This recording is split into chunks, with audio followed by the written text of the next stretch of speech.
Hello everyone, this is a very quick video just to showcase how to create depth haze in Nuke or this kind of fog based on a depth pass render. This is something quick. This is probably not the way that you should do it in a final comp, and any compositor will know better techniques to do this. The whole point here is just to create something quick for your slab comps or your look depths, something that you can add on top of your renders just to add a little bit of atmospherics. Of course, this is not physically plausible or anything like that, but the whole point here is to save time, so we don't have to render volumetric fog, which is super expensive. As you probably know, volumes are one of the most expensive things to render. So with this technique, we can get a similar effect, at least for pre-visualization purposes, and something that we can do very quickly in Nuke. All right, so the whole point is to go from a raw render that looks a little bit more like this to something that has a little bit more sense of atmospherics and haze in general. And you can use it, of course, with exterior scenes. You can use it also with interior scenes where, you have a lot of control over the atmospherics. Okay, so that is the whole point. So if I go to Houdini, this is where I render my beauty image.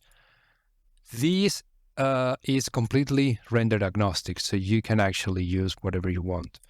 In my case, I render this with Karma, and actually the other example that I was showing you, this one has been rendered with Mantra. So it doesn't really matter what render engine you use. In case that you're using Karma, it is as simple as, well, actually, let me render this quickly. Karma XPU, make sure we're using aces, and we are. So basically, this is the beauty render. As you can see, I don't have any textures or anything. I just wanted to put something quick together just to showcase the depth haze in Nuke. So it looks like that, just a gray shader and just a Karma physical light that we can control, where the light is coming from and the time of the day and whatnot. And that's pretty much it, really. The only thing you need to do, or actually let me run the render again. The only thing you need to do here is to render depth AOV that looks like that, and all the information is here in this channel, in this render layer. Okay, so to enable the depth AOV, the only thing you have to do is go to Karma render settings, go to image output, and in ray level output, enable depth. That's it. You write that as EXR, and that's really everything that you need for Nuke. So if we go now to Nuke, this is basically what we have. So this is the raw render, okay, with no fog, no haze, no nothing. And what we have to do, of course, if I take a look at these, or actually if I shuffle and I shuffle the depth extra, that's how it's called in Karma. If I connect this to the red channel, or actually let's connect it to all the channels, this is what I get. So this is exactly the same thing that I was looking at in Solaris. And if I decrease the exposure, you can see that all the information is here, right? So we need to modify that. So to modify that, I'm gonna add a grade node. And this grade node, as you can see, it's only modifying the depth extra channel, right? So let me do that again. If I create a grade node, I connect that one there and set this one to depth extra. Now, if I look at the depth extra AOV, this is what I see. So what I tend to do here is to play with the black point and the white point, meaning that, the darkest point in the image and the widest point in the image, these are the corresponding values for that. So usually you should increase the white point to the maximum highest point. So if I set this one, let's say to 100, we're affecting that. If I set this one to 50, we're affecting this part of the image. If I set that one to 10, this is what we're getting. And same with the black point. So if I set this one, let's say to 5, you know, we wouldn't have any depth haze on the black areas, but only on the red areas, right? So these are the two settings that basically you have to tweak. So what I've done here is basically that. So as you can see, I'm starting at 3 and finishing at 15. Okay, great. Then if you want, you can also blur this out a little bit. In my case, I don't think I'm doing it, but whoops, you need to set this one to depth extra. There you go.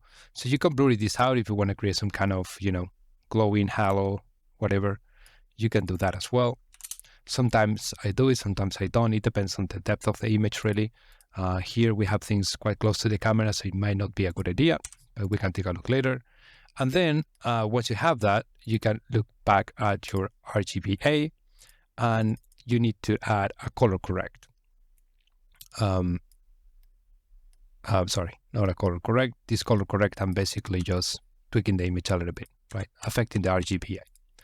But here in this grade is where you can actually control the depth haze. So if I do it from scratch, basically I can add a grade, and I'm going to use as a mask the depth extra. There you go. So now we're using this AOV as mask, right? So the main controls here would be the gamma, the offset, and the multiply. So you would probably start with the offset, and this will start introducing the haze. Then the gamma will increase the overall effect of it. And then the multiply will tone down whatever has more haze on top. So basically, or generally speaking, the multiply, you would have to decrease it, and that will mute, you know, what is farther away, and that whatever is more covered with haze. Okay. And of course, in the offset, you can also tint the haze. There you go. So, you know, you can tint it a lot if you want, or well, generally speaking, you would tint it just a little bit. And again, if you want to have more of it, just increase the gamma. And if you want to mute even more the background, you can do it like so. Okay. So that's what I've done here. So this is basically the effect that I created. So no haze and some haze. And again, we can always go back here to the first grade and increase this. So if I set that one to 50, now the haze is only affecting whatever is very farther away. If I set this one to 10, we're getting even more. And if I set this one to 0, it's starting pretty much from the beginning. So I'm going to leave it to something like 15. And here, you know, I want to get the foreground a little bit more, with a little bit more contrast. This obviously is too much between the first house and the second house. So yeah, something like that works kind of okay.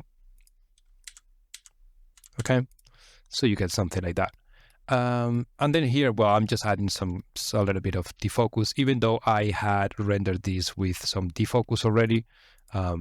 But anyway, what I'm using here is I'm feeding the depth extra AOV as well to this defocus. The math is set to depth, and the output, if I take a look at the focal plane setup, basically the green part is what we have in focus. And the other parts would be slightly out of focus based on this size.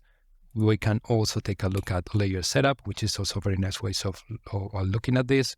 And yeah, if I set that one to, let's say, 10, and now I take a look at my result. As you can see, this foreground is out of focus quite a lot, right? If I set that one to 20, even more and even more the background, but this is very fake. So yeah, I'm gonna set this one to something like 5. So it's just slightly out of focus here. All right, cool. Then from there, I'm just adding a luminance set to operational luminance key. And if I take a look at the alpha, this is basically isolating the brightest parts of the image. Then I'm going to pre-multiply that to get rid of the rest of the image. And now I'm doing some blur here and another blur there. And basically I'm adding these on top of that. So we get those extra kicks here and there. And that's pretty much it. So we go from